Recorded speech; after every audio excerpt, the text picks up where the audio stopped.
Good evening again, everybody. This is Cherie speaking at the Commonwealth of Learning. I'm standing in for Christina today. She's on leave, but I'd like to thank her very much for all of her arrangements. It's made it really easy for me.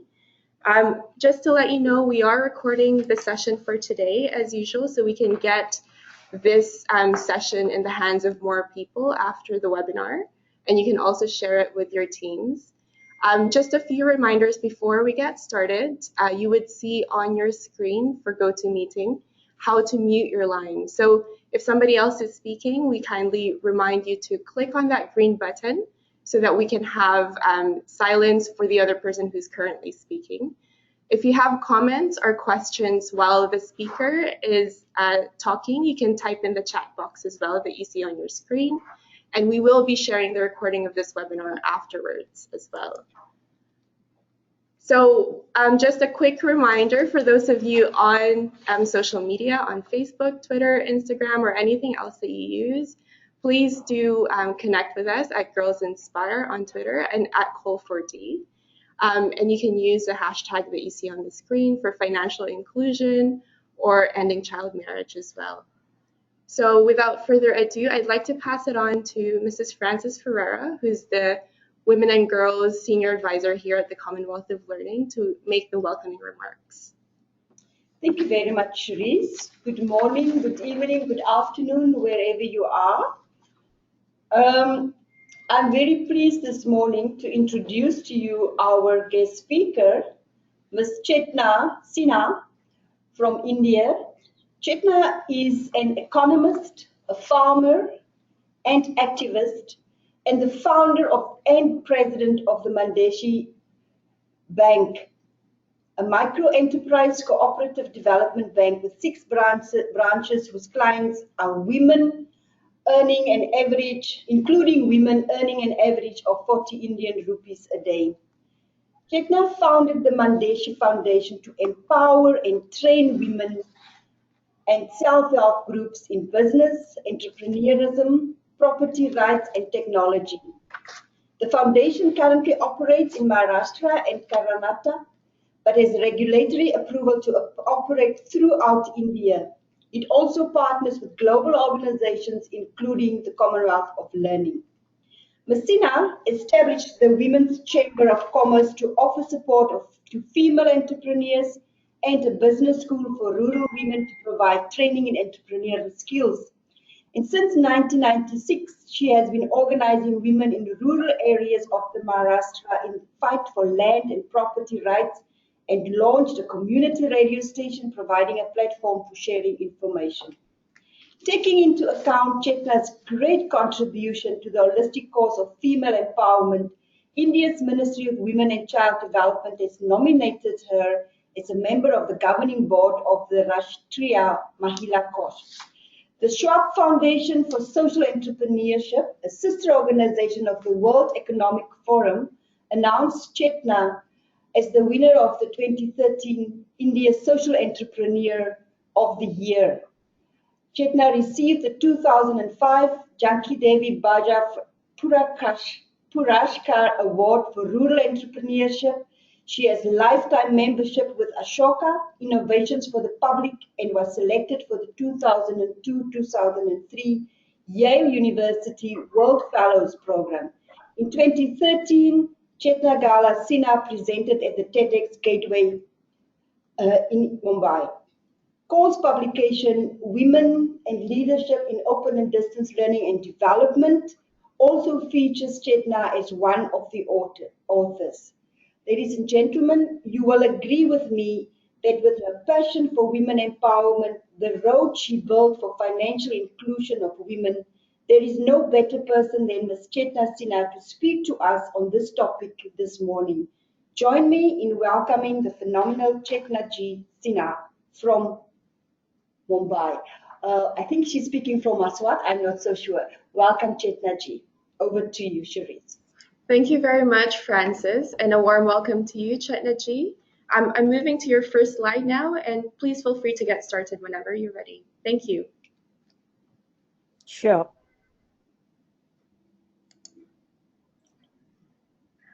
Hi, Frances, and hi, everybody. Thank you so much for providing. Yeah, thank you so much for providing an opportunity to share my experiences, particularly on financial inclusion for women.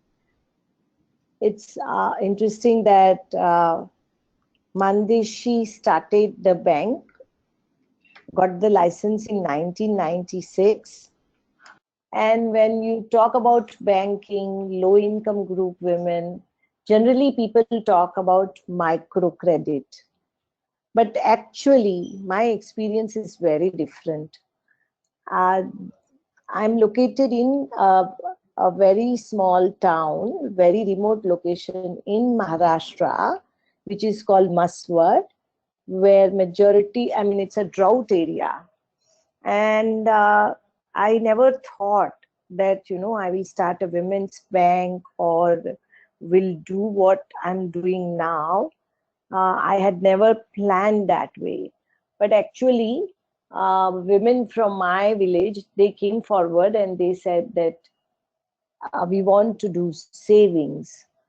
And my obvious response to that was that, do you earn? Because these women who are street vendors, and one of the women, Kantabai, she said that I want to do savings because I stay on the street, and in summer it is so much hot and the temperature goes beyond 45 degree, and I need a shelter and I want to save to buy a plush sheet so that I can have a shelter for my family.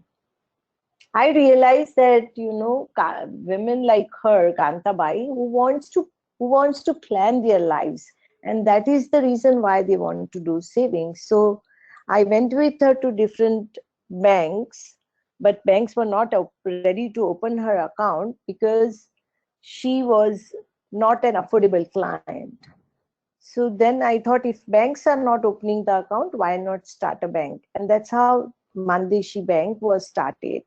And it was, of course, a challenging part was to get the license because these women were non-literate and license were rejected for that. It was interesting. I mean, when license was rejected, I went with these women to Mumbai, where the Federal Reserve Bank of India is. And these women said that we want to do savings. We are not asking for any grant or subsidies from the government. We want to plan their lives. And they said that we are not literate, but that does not mean that we cannot count. And this, I mean, I've shared this story so many times, but I still would like to say that, these women who have never been to the school, they are going to the Federal Reserve Bank office, talking to the director and challenging him that you are considering that we cannot count because we are non-literate, but tell us to calculate the interest of any principal amount. And if we fail to do that, don't issue the banking license. Actually, I felt when these women were talking that they were so clear what they wanted, and they never wanted anything from the government. They wanted just an opportunity to do savings. Fine, we got the license, and Mandeshi Bank is operating for last 20 years with these women through whom I have learned so many lessons, which I would like to share with you. Can you have a second slide?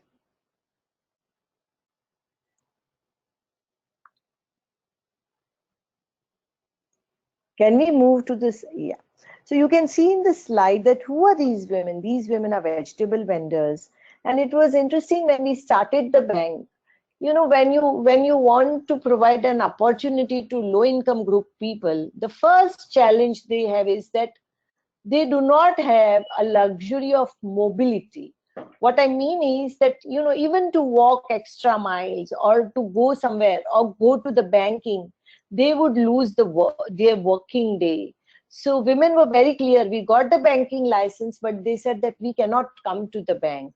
So then when we got the license, my first lesson was that poor can save. It's not that poor cannot save. And if poor people want to save, mainstream banking sector should open the door for them, which means that should design the credit product in saving product in such a way that they can save. And when we got the license, women were very clear that if we come to the bank, we lose our working day. We have to walk miles and come to the bank. So the bank decided that if women cannot come to the bank will go to them. And that's how we started a doorstep banking.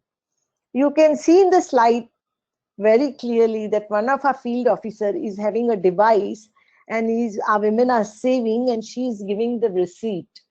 This is now, of course, now we have a much more advanced on a pilot basis. We are providing this doorstep banking, and our field agents have a smartphone. Why I'm talking about this technology also, that actually when you talk of inclusion and when you talk of poor people, the first thing which is very important for them is that their hard-earned money should be in their control.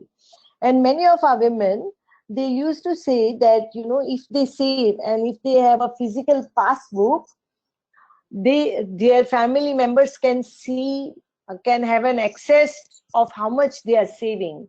And they were very clear that sometimes our husbands, they do take away our hard-earned money and spend in liquor drinking, and we are saving for our children's education. And so they were demanding Mandeshi Bank that we should provide them, instead of physical passbook, provide them a solution where they can have a control on the savings. So then Mandeshi decided that why don't we have an electronic passbook? Can you show the other slide? The next slide, please. You can see one of our women having these smart cards. These are the cards which has a chip, and women have all their saving data on these cards. Now, of course, after demonetization, we have much more advanced solution also. But before coming to that, I would just like to explain that, people, we would always think that these women who are non-literate, how will they use these cards? And we also had the same question. And we were trying to explain our women that, when you are using the cards, you should remember the PIN number. Our women said that, we don't want PIN number, find some other solution. And we were trying to explain them that you should not disclose your PIN number when you are using the ATM card or a debit card. But women were very clear. They said that, anybody can get an access to our PIN number also. So you find other solution. So now we have, instead of PIN number, we have a biometric. Can you imagine that? And women were so happy when this biometric solution was found, and they made this comment that anybody can steal our PIN number, but nobody can steal our thumb. Which is so clear that when these women, if they get an opportunity of savings, if they get an opportunity of credit, they have a control on their finance. They decide where to spend money. Not only that, but with Mandeshi Bank, my experience was that when we designed these cards, women used to come and they also used to talk about that, we want the saving product, where every year it should get mature at the time of when the schools are opening. And my obvious question was that generally women ask for the saving product, 1 year saving product, which get mature at the time of Diwali, because Diwali is a big festival and people want to spend money. But why in the beginning of the school? So women said that, schools, because in India for government schools do not have a fee, but they said that at the time of the opening of the school, we need to buy bags, we need to buy books for our children, and we don't have money at that time. So if we can save, we can buy these. It was so clear that when women have a control on finance, and when women decide where to spend, they spend on their children's education. So this is not only just providing an access, it is also providing a control on finance. And that's how Mandeshi Bank designed the saving and credit product. It was very interesting that, while banking with women came out with different additional programs. And I would like to share those. Can you have a next slide, please?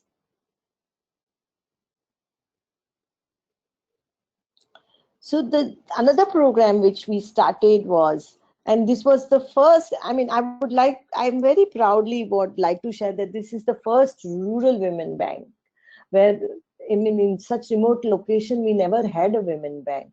And when we started these products, we saw that many old women would come to the bank and would save their, invest in the fixed deposit and would request bank to give monthly interest. Many women would come regularly. Every month they will come in the beginning of the month and would withdraw the interest. Once I asked these women that for what are you using these interest which you are withdrawing from the account, she said, I have knee pain and I need a regular medicine. And my kid, I mean, I've worked throughout my life. My sons are in Mumbai, and I don't get money in time. So I saved the amount and invested it so that in the beginning of the month I can buy my medicine. I felt she knows exactly what she wants. And not only that, but she's ready to plan for her old age, for her medicine. So then we thought, why not start a formal pension product for these women? And we requested a mutual fund of in India, which is UTI Mutual Fund, that why don't you design a pension product for these women? Now, these women who actually save around $5 a month for their pension, where that pension premium can be paid. There was no such pension product with that low premium, but we requested the mutual fund and to design that product for Mandeshi. And ours was the first bank to introduce the pension product for these rural women. And I'm so proud to say that now the government of India has a national pension scheme, which is the scheme which actually Mandeshi had started before, and now government has adopted it. So, I mean, I just want to share that when we think of inclusion of a poor people, it is much more about and financial inclusion. It is more about control on finance, control on your spendings, and not only it empowers women much more. When I say empowering much more, what I mean is that they are not vulnerable, they are not dependent on their, and not only that dependent on their families, but they actually improve the lives of their family. And so today nearly 7,000 women are part of our pension product. And I'm proud to say that the bank license, which was rejected because our women were non-literate, today Mandeshi Bank is banking with more than 300,000 women. And we have 6 branches of the bank. And also Mandeshi has a foundation. Now the obvious question would be that, why do we have a foundation? I would like to share the history behind that. Can we have a next slide, please?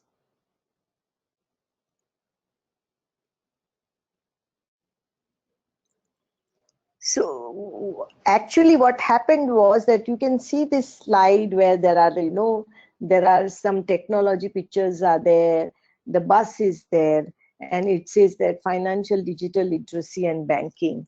What happened with Mandeshi is that many women would come, and one of the women, she said that I want to buy a cell phone and I want to buy a 2 cell phone. So our manager said that, and so she wanted to take a loan to buy a cell phone. So our manager said that why 2 cell phone? So she said that I migrate and I leave my kids for the higher education with my in-laws. And during my migration period, I want to be in touch with my family. So I leave 1 cell phone with my children who are staying with my mother-in-law and 1 cell phone with me so that I can be in touch with them. And then she said that I want to also don't know how to operate the cell phone. So why don't bank teach us how to do that? And then we realized that bank cannot do the training of all these things. So we started the business school for rural women. And when we started a business school for rural women, we couldn't do it through the banks. So we started a foundation, and foundation started a business school for rural women where women can have a training. And similarly, because these women could not travel the distances, so we started a school on wheels. And now we have 6 buses, and foundation operates in, at present it is operating in 3 states, Maharashtra, Karnataka and Gujarat. And we are planning to start our operations in Assam, in 4 states of India. And the whole model is that we provide the skill training. Yes, you had some question?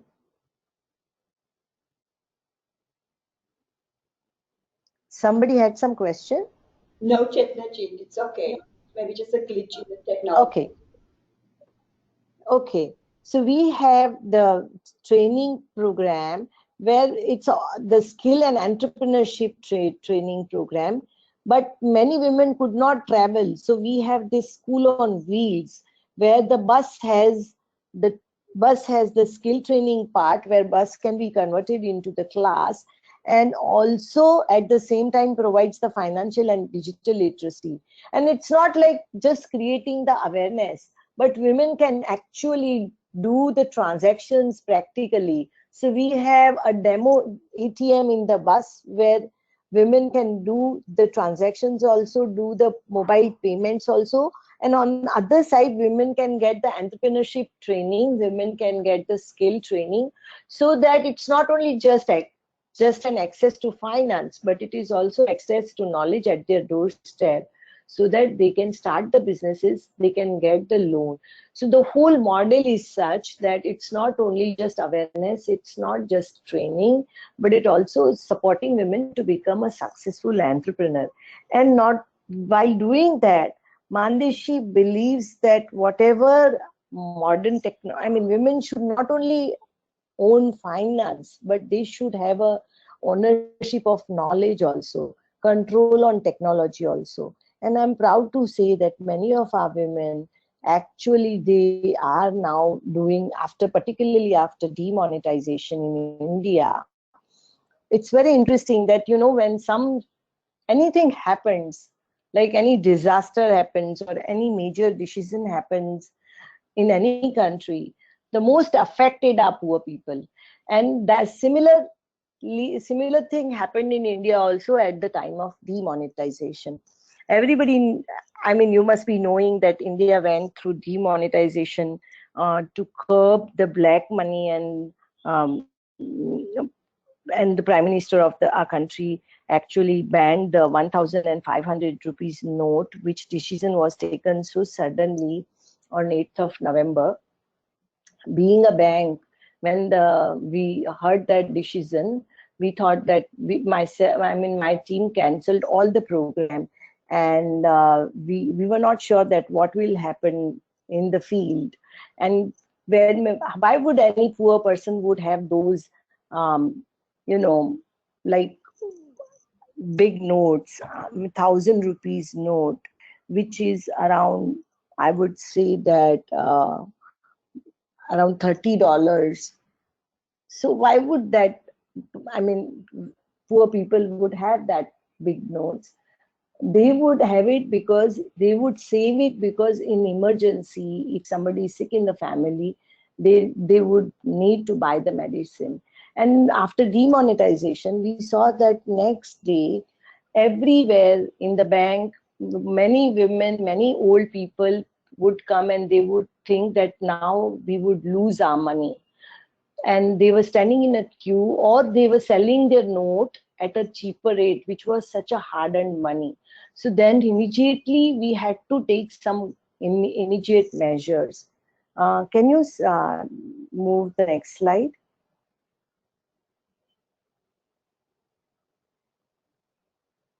Yeah, this is the bus where bus has, as I explained, that how the different classes and the bus is structured, where the Women can learn this tailoring. Women can have a financial literacy under the tent. Young girls can learn computers and laptops, and it moves around. So this is how the bus operates. The business school at the doorstep operates.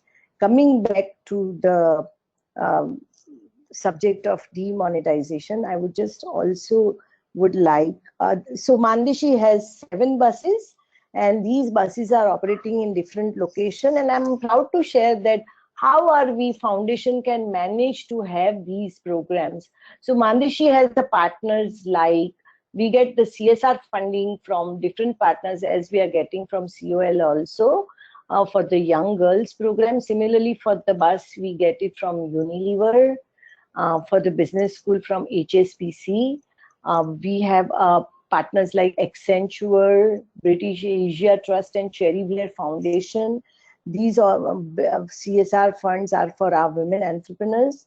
Now on this slide, you are looking at a very charming face of a lady with the earphone and the mic.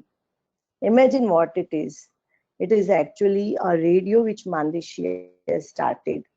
And when we started radio, the reason were very simple. I mean, were that these women can share their stories, what are their challenges, and which their stories can motivate other women to actually start the businesses, save with the bank.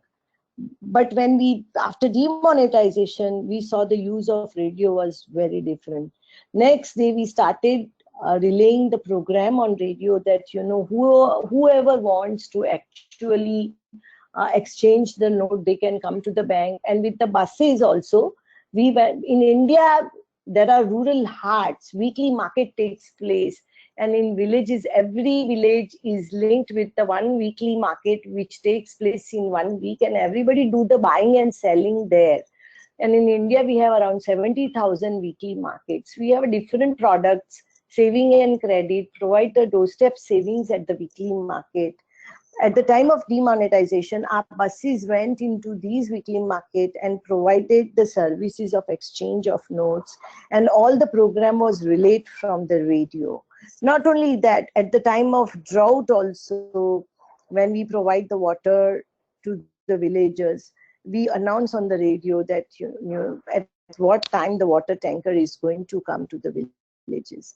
It's very interesting that the radio is used for all these services, but at the same time, Mandish has this shepherd community which has a very rich culture. They have their own music, they have the local folk songs. These programs are also recorded on radio. And now now nearly radio is operating for last 6 years. It is one of the first radio which has been started in rural area, which has been operated by women. And we have some very interesting women folk singers also who sing on the radio, who have never been to the school, but they have a treasure of folk songs, folk art, which is also preserved. So I always feel that when poor get an access to all these things, actually they have a talent. And if we don't provide an opportunity to these people, we lose the talent. And I'm so proud that, all our women, they have so much of talent. They come to the radio, they give program, they come to the bank, they do start a new businesses with the very innovative idea. And they are our role models. I mean, we have women paravets these women who have not even 10th grade. We have under our Girls Inspire program, many of our young girls have become a paravets who provide the vaccines and insemination for the goats. And they go from door to door and provide these services. It not only helps them to earn the additional income, but it helps them to, when they get this training, when they bring money in the family, it actually changes the status of their families, their own status in the family. It gives them the control on finance. It gives them the control on their body also. So these are the innovative program with which Mandishi, it's a sort of an inclusion, But this whole inclusion is more about not just, providing an access, but it is more about providing the control. It is more about understanding, you know, tapping the talent of these women. Can you have further next slide, please?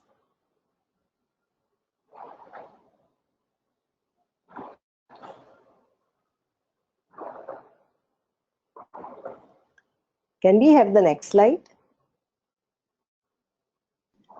Sorry, Chetnaji, it just takes a few seconds. Let me know if you see the slide now on your screen. Yeah.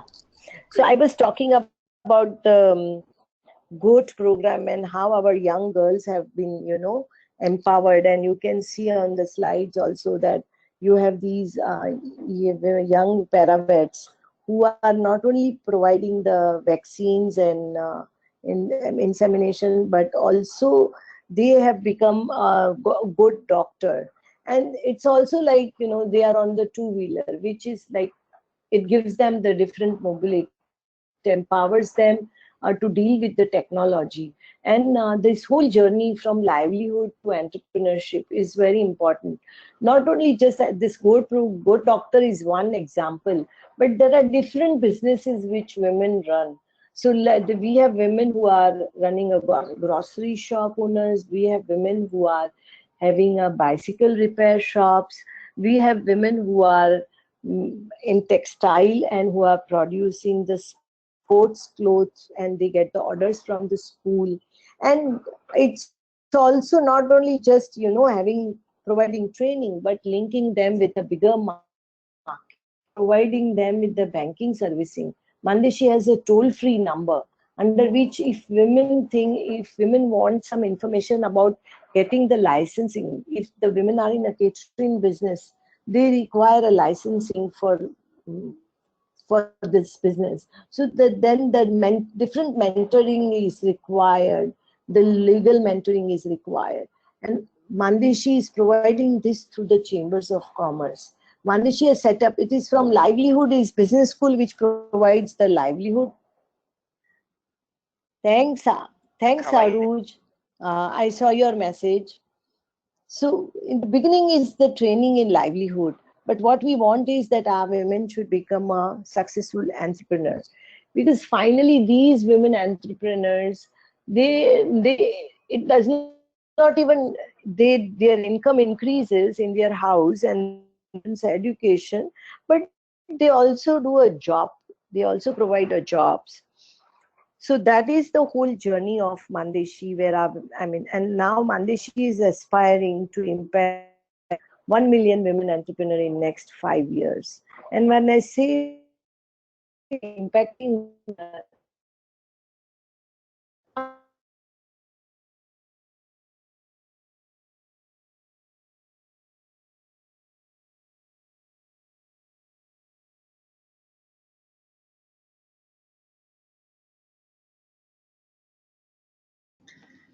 Chetnaji, I think the line just cut out for a second. If you're able to hear me, do you mind just repeating what you've just said?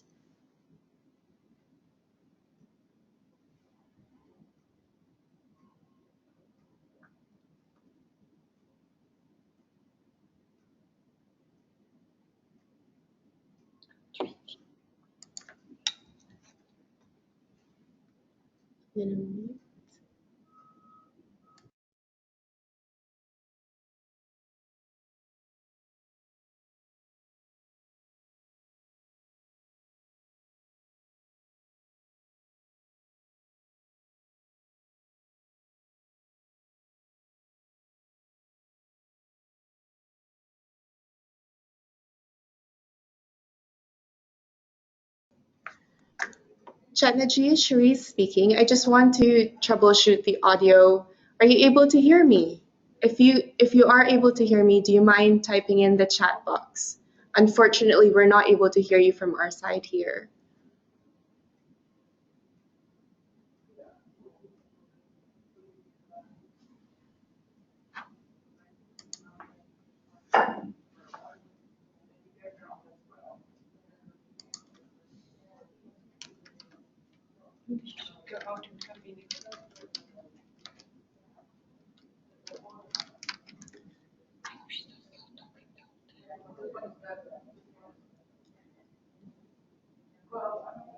Chetnaji, may I just suggest for you to exit the GoToMeeting and come back in again like you did earlier, and perhaps we can make it work.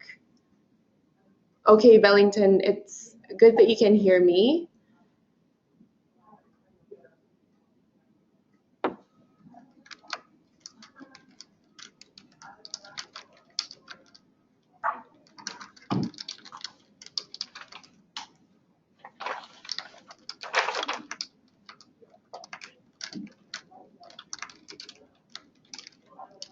We are experiencing some technical difficulties, and Sharice is communicating with Chetna Ji to see whether we can get her in and out.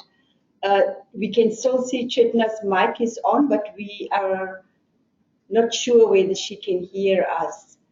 Kuntal or anybody who is in India who can hear us, can you communicate with Chetna that the line is down? We can unfortunately not hear her.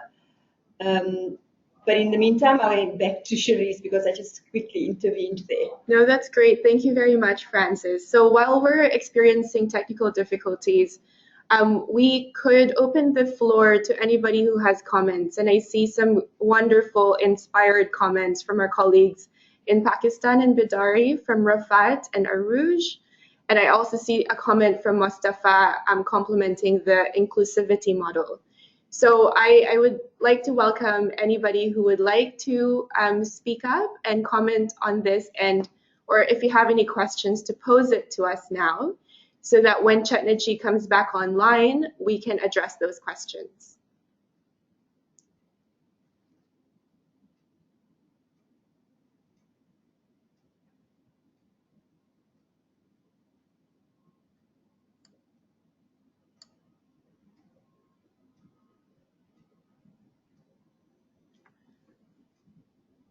I'm going to start from the top, from when the comments started coming in. Rafat, I'd like to invite you to make your comments and let us know what you've thought about the presentation so far. Thank you, Cherish, for giving this time. It's really overwhelming to hear Chetna ji and her experience and how she started from scratch and just helping a single lady, and now she's what she's doing, and the essence behind is like she is dedicated to it, and she just want to replicate herself with every woman she's working with. That's like awesome work, and she is flourishing because she has such a deep and pure intentions to help and bring positive changes in women's life who are so marginalized. Thank you so much for organizing this webinar. I am really happy to hear this. Thank you. Thank you so much, Rafat. I could not agree with you more. As I listened to Ms. Chetnaji's presentation, I was inspired and I was nodding along because I felt that genuine and pure sentiment that you were talking about. So that is really powerful and I really appreciate it. I just want to update what we're seeing on the chat box now. Kuntal from India is trying to reach Ms. Chetnaji, but there may be some technical difficulties. It seems like Ms. Chetnaji can take questions on the chat box. So I welcome anybody who has questions and comments to type it into the chat box, and we'll read it out here for everybody as well. Can we just find out whether Chetna Ji can hear us? Because maybe she can hear us and we can't hear her. Then we can also talk.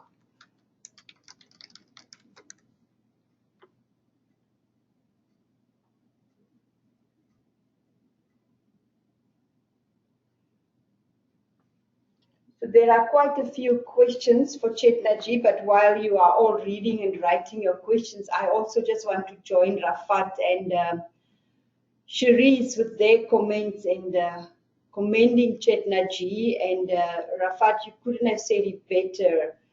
She's flourishing because her intentions are so pure.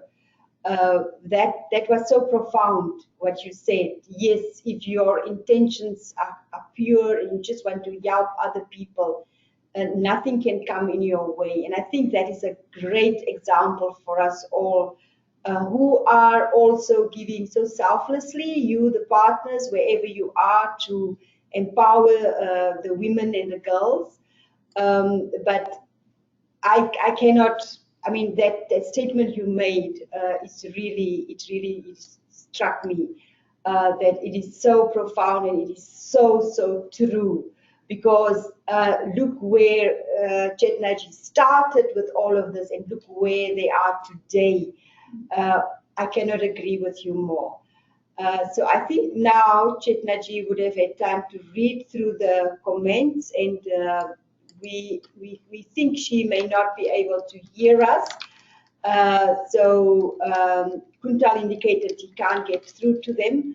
But after Kuntal, she did write a message and say whether there are any questions. So we hope she can see the questions and respond to the questions either in the chat box, or if she can try and go out and try and speak to us. Okay, thank you very much, Francis. I've just seen a message from Kuntal that he got through to Chetnaji, and she is trying to get back into the chat room after logging out. So we'll wait for a few minutes. In the meantime, there's so many amazing comments coming in from the chat box. And I think for the purposes of the meeting, we will read them out while we wait for Ms. Chetnaji. We started seeing comments from Rafat and Aruj from Bidari saying that it's such an inspiration. Mustafa was also saying what a great model it is for inclusivity. Mustafa is also saying that it's interesting to learn how the talents of the rural women are being unearthed just by providing financial support and accommodating skills training. It makes the women very smooth going with their plans and innovative ideas. I think, Mustafa, you've also typed in a few more comments after that. Would you like to unmute your phone so that you can speak to your comments?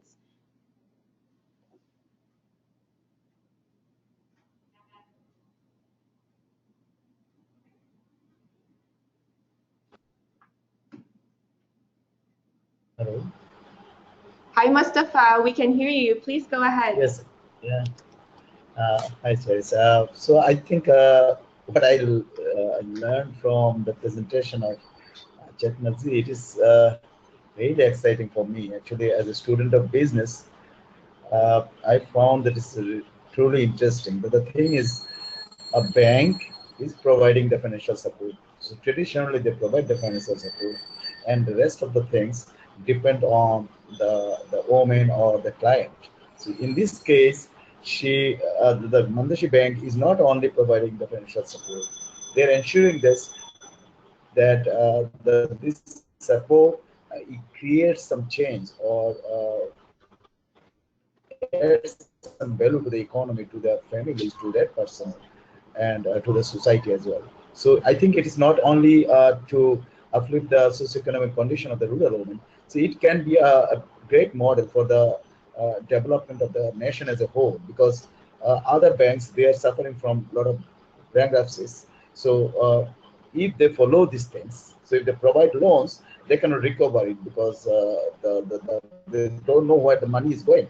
So this model can be expanded even in the bigger cases like industrial investments too. Thank you very much, Charis. Thank you, Mustafa. That's wonderful. And I agree with you. Like you say, this model has created an economy, their own world for these women to thrive. So it's a really powerful model that they've implemented, and the journey to hear about it is amazing. I see that you also had a question regarding business schools and advice from Ms. Chetnaji. So after this webinar, we will create a forum on our community of practice where we can address these questions, given that we're facing technical difficulties. So we will forward these questions, and we invite you to join that chat after this webinar. I will move on to the next comment and question on the chat. I see Mizzy from ADPP in Mozambique having a question as well. Mizzy, would you like to unmute your phone and speak to your question?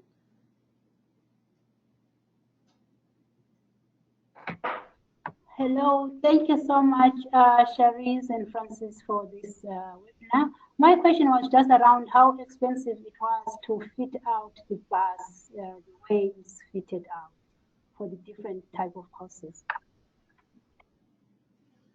Thank you. Thank you so much, Mizzy. That is a really good question. And it, setting up the foundation and the business school, the mobile buses, to get those buses to the rural women who need them is so important.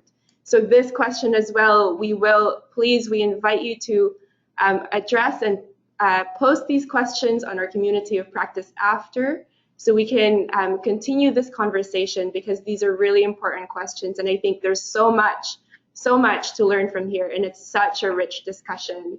I'll move on and see the next questions again from Rafat. How safe was mobile banking? Afzal as well, commenting that it's really inspiring. I see a comment from Aruj as well, saying that it's deeply moved her and touched her.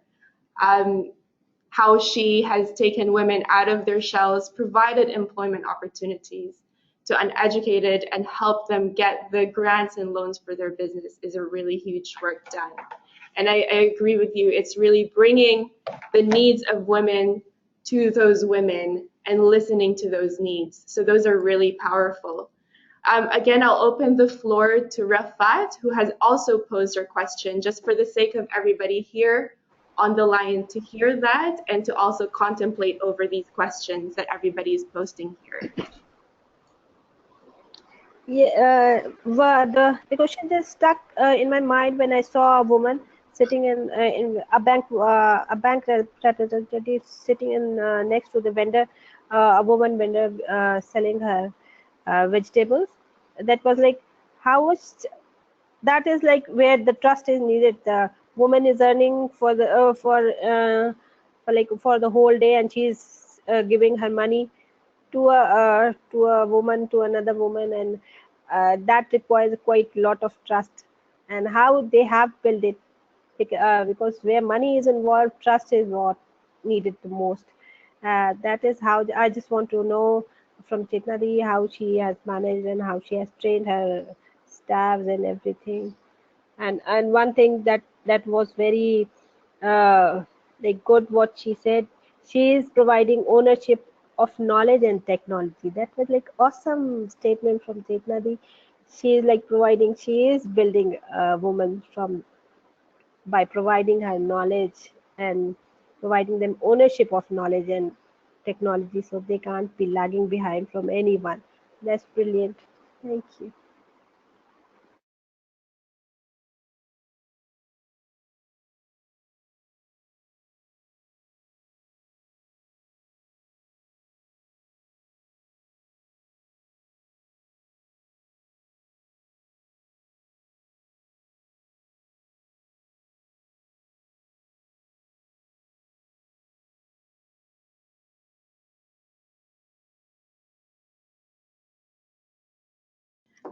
Hi, Rafat. Thank you so much for your comments. I've got Chetna Ji on Skype here. And so we will try something quite new. And this is us improvising with technologies when things gonna kind of go not according to plan. So Rafat, would you mind just posing your question again and speak up? And we'll see if Ms. Chetna Ji can hear you. Hello, Chetna Di, can you hear me? Yes, I can. And wonderful to hear you anytime and every time. Yes, I just want to ask, when you started the idea of this banking system from the day, and the question just stuck in my mind when I saw a woman in front of this vendor, a vegetable vendor, female. She has earned her hard-earned money, and she is giving to a banking lady. That requires quite a lot of trust. And how you have created, or your community has created that trust, how you build that trust, that I just want to know. Yeah, very important. Actually, when we were setting up the bank, I also myself was so tensed, because actually you are not only you are dealing with the poor people's hard-earned money. And so how do you build up that whole, so the first thing was that we had a local board. and every decision used to be taken in the board. And so from the beginning, like going to Reserve Bank, asking for the license, all that actually was done much more collectively. It wasn't like in the beginning, as I said, that I never thought I will be starting a bank. So it wasn't just business plan and action plan. It was more sort of a collective action. That was one. And second, I would like to say is that when in the beginning, when we started bank, we used to have our field agent who were also women, and they would collect the savings. And every day, how much amount is being collected, how many, everything was one is that whatever you do, how do you keep your things much more transparent when there was not, the technology was not there. So whenever we use the device and all, so everyone should have a proof. So these women, many women used to do that also in beginning to test ourselves, that they would say, keep the receipt, and next day they would come and they would say, okay, what is the balance of my account, balance in my account?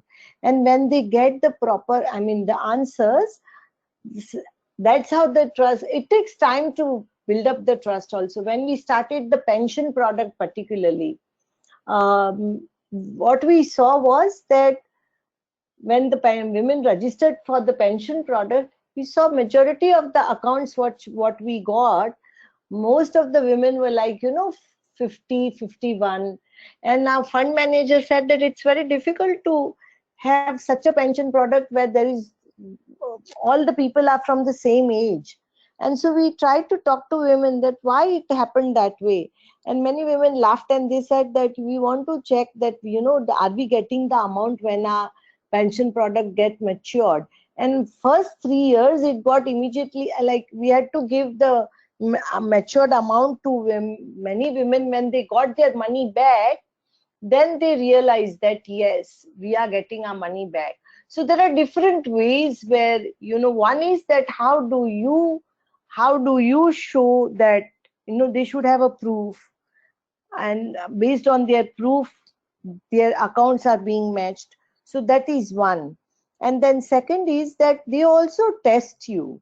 And whenever they test you, like when their savings are getting matured or they are coming for the withdrawal, and many times you have to do a lot of work for them. So say for example, if they are withdrawing, your whole field, our field agents were trained in such a way that from the very first day when we started the doorstep banking, you must have seen in the slide those device, where the device had all the data, and at the end of the day, before closing the day, we would transfer that amount to their account, so that very next day morning, if they want to check their balances, they can check. So these are the different ways where you actually develop the trust. And in the beginning, that was challenging actually. But at the same time, I think that it is also about, continuously talking to them. Whenever they have a question, you are there to reply that. And of course, not individually one person, but you have a team of women who are our team, who are trained and who are answerable to them. So these things are very important that you have to deal with. And as far as using the technology is concerned, I think once that trust is built up, and how do people test you? So that is that they would like to come and meet you directly and would like to say that, okay, I'm investing this much of amount and how much interest I'm going to get it and what dates I will get it. Everything has to be explained to them properly. And even the terminology, what you use. So say, for example, like when women are saving, so they would like to save Diwali to Diwali, right? So in the beginning, many times it would happen that, okay, Diwali to Diwali means Diwali means the festival of light. So 1 year, which is 365 days. But then you have to figure out that, those dates and the festival should match. So you tell them that, okay, you will get this much amount around this festival next year. So the communication has to be very much done in such a way that the person who is delivering on the bank side, even she is educated, that does not, I mean, she has to communicate in such a way that that our women understand.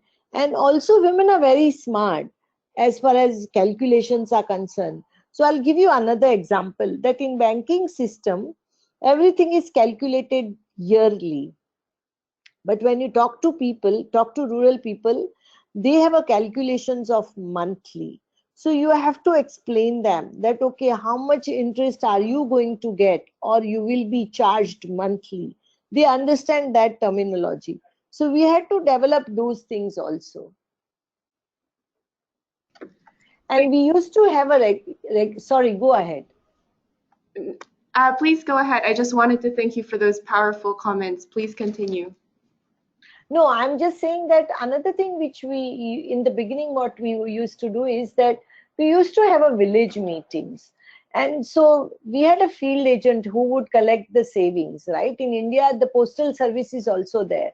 And we would, you don't know, there is a term in the banking thing is mystery shopping, which means that you have a one person who check the, so one field agent, she's doing a saving collection, and there is a sudden check where we tell our women that we will send our officers to see that your passbook balance and bank balance are same. So the people, those who are providing the banking service in the field, they know that there is a monitoring going on. And women who are savings, they also know that there is a proper monitoring system is there in the bank. But at the same time, I would like to share that in the beginning, we had to say that at any time, if you have any question, you can always approach us. It's not that, we are going to operate in 10 to 5 and you cannot contact us, because these people had these skepticism in the beginning. And for to develop the trust, you need to give that much time. Thank you so much for such a detailed answer. Thank you so much. It's so clear. Thank you so much. Thank you so much, Chetnaji and Rafat. That was a really, really important conversation to have, how to develop trust, especially when money is involved. And we've heard that again and again, human relationships, that patience and understanding and openness is really important to develop that trust. We have a lot of amazing comments coming in on the chat box. I see one from Afzal Hussein. From CMES in Bangladesh. Afzal, I invite you to unmute your phone and also make your comments or any questions you may have.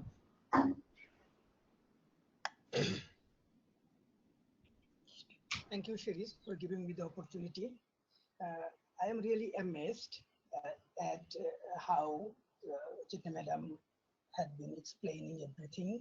But one thing was very impressive to me, that how Mandeshi Foundation have overcome their challenges. And it was really very important. For example, there was a theme of physical account book or cash book.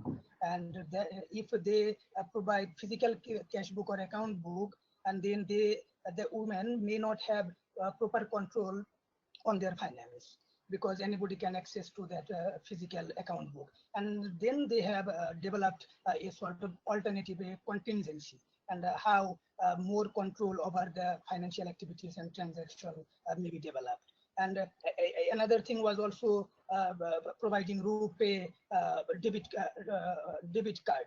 And then there was the question of password and PIN number, and anybody can access to the PIN number. And then they have developed an alternative solution to that biometrics and fingerprint and thumbprint. So there are many explicit challenges Mandeshi Foundation has overcome, and also there were many underlying challenges that we can feel and assume and imagine.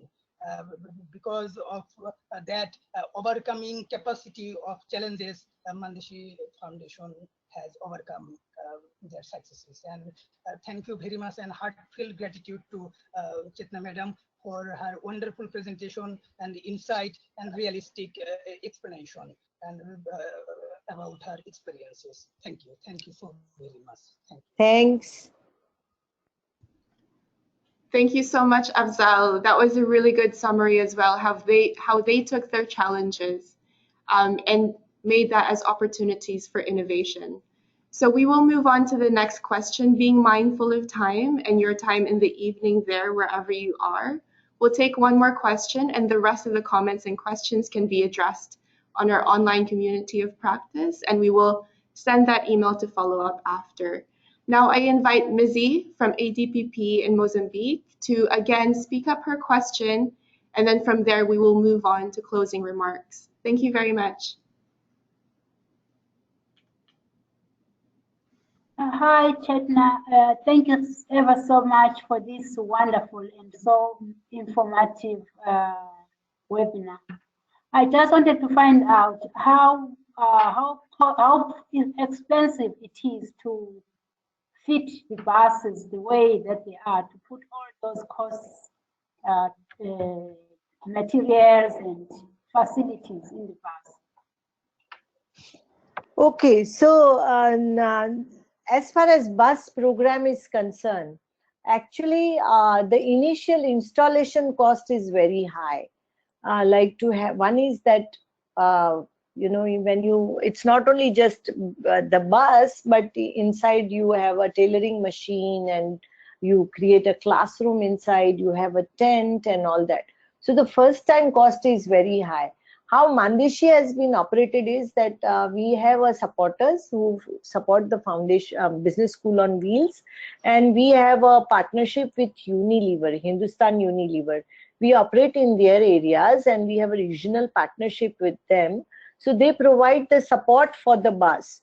Now what we do is that as far as operational cost is concerned, we plan the bus the calendar in such a way that at least in one day on the same route, we can do say 2 or 3 villages.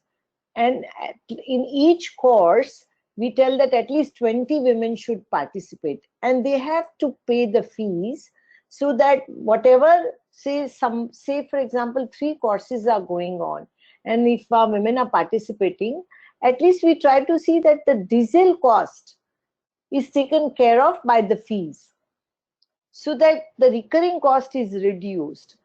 But then the installation, the capital expenditure is there in the bus, but at the same time, the number of people you can reach through bus is much, much higher than otherwise you would do in the office.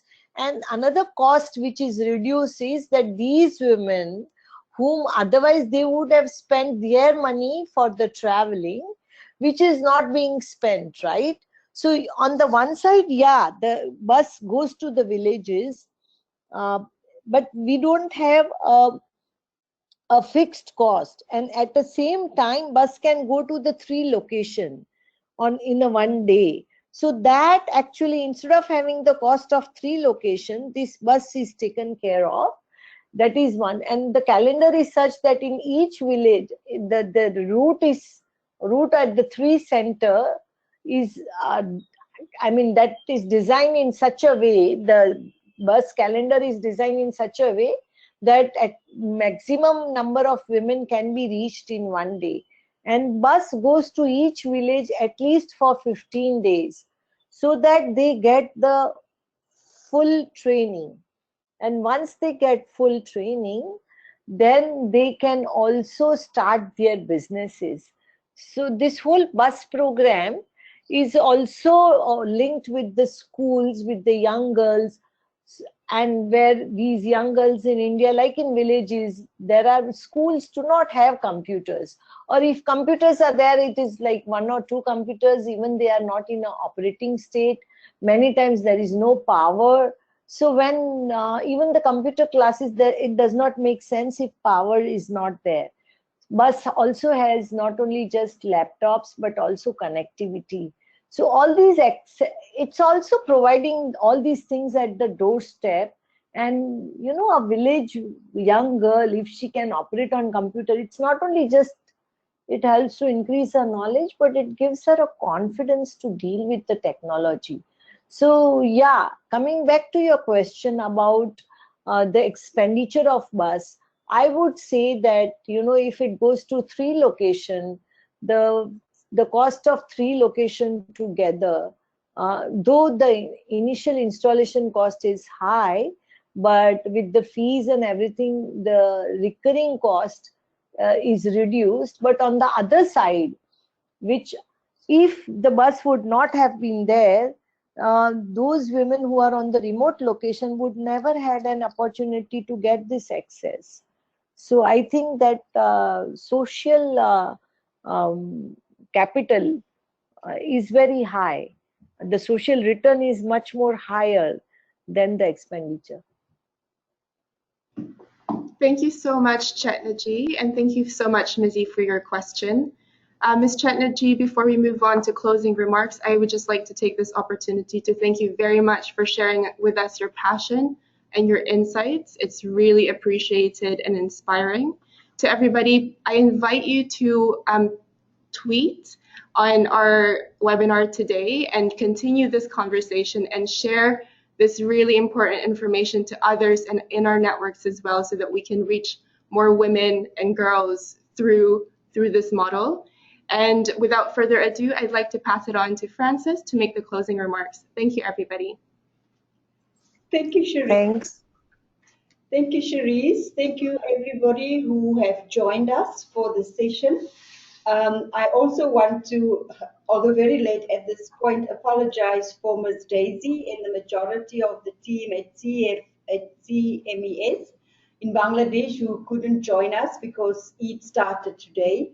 Unfortunately, they could not join us, but thank you all who joined us, even some of you who are involved in the religious festival. I could see Afsal here. Thank you so much. Chetnaji, when your line was down, somebody made a very profound statement, and I think I want to close with that. Rafat from Pakistan said that Chetna's intentions are pure. That is why she is flourishing. So I couldn't agree with her more that the reason for Mandeshi Foundation, Mandeshi Bank's progress and success has to do with your intentions when you started it. It was pure. You, from then up to today, when we listen to you, we can hear it's not about you. It's about the women. It's about, as you said, put the control of their money in their hands, making sure that they are in charge, making sure that they are not, as you said, so vulnerable, so that they can make those decisions and make these changes within their families. So I want to thank you for making the time. We know you are very busy, and making the time to speak to us. We really appreciate it. You both know how much it means to us as a team here at Girls Inspire, but also by extension, our teams in the field.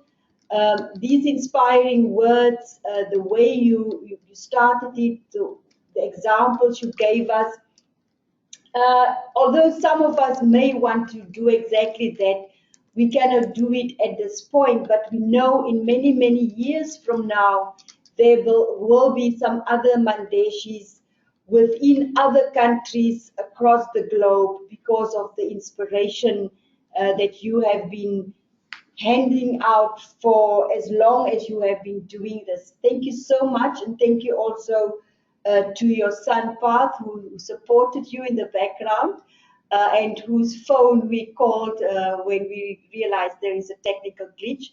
Thank you so much once again. Thank you, everybody.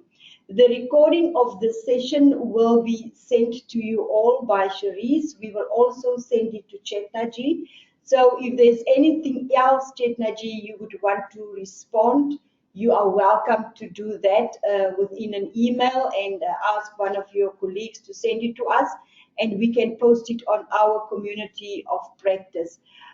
This webinar will go on our YouTube channel where many more people across the globe can listen to it.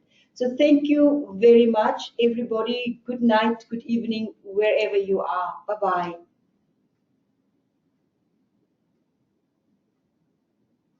Bye.